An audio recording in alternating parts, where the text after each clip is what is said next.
1-800-848-9222, 1-800-848-9222. Let's go to Nigel in Pennsylvania. Nigel, your thoughts about this? Hi, Rita. Yeah, clearly Biden, they made a mess and they really screwed up the withdrawal from Afghanistan. But in all fairness, you really ought to mention that what didn't help matters was Trump letting 5,000 Taliban prisoners out of jail and negotiating with the Taliban without the Afghan government.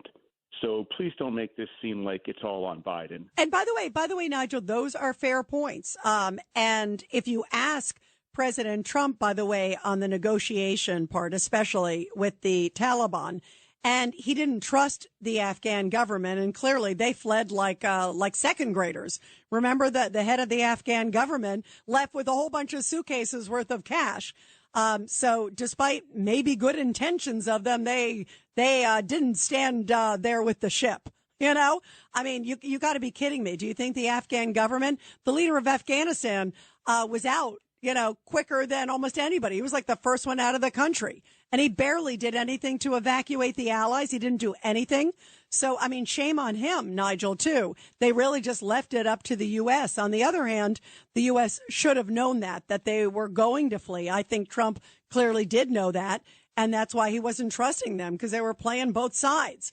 The other issue, too, Nigel, I agree with you. I didn't think it was a good move to release those Taliban fighters, but I also think it was even more disastrous to let go of the worst that were at that Bagram jail. And at the Bagram jail, by the way, was the suicide bomber who blew up at Abbey Gate and killed our servicemen and women. You realize that it was somebody who was in the Bagram jail. So the worst of the worst was in that jail. Everybody told the Biden administration, hold on to Bagram. I've been to Bagram, Nigel. I went over to Afghanistan.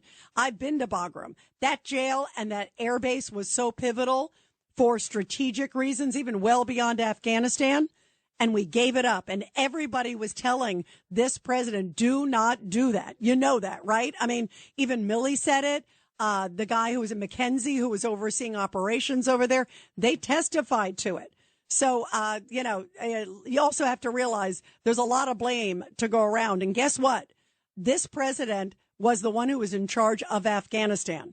If it happens under your watch, he could have handled it many other different ways. He knew what he was dealing with, and he decided to withdraw, leaving Americans behind, leaving allies behind, opening the gates of hell with that prison of the worst in Bagram, leaving the base. He left. And by the way, Nigel, while I'm at it, we didn't even talk about the $80 billion worth of U.S. equipment that were left behind. I mean, how crazy is that, Nigel? You gotta be kidding me. That to leave 80 or to 90, it's like $85 billion worth of equipment. They could have easily put it on a couple C-130s before they pulled out the people, but they didn't do it. And guess what?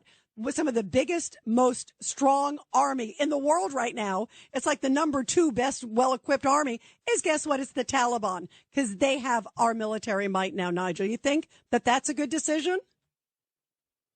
Am I allowed to speak now? Yeah, you are, but as long as you have something to say.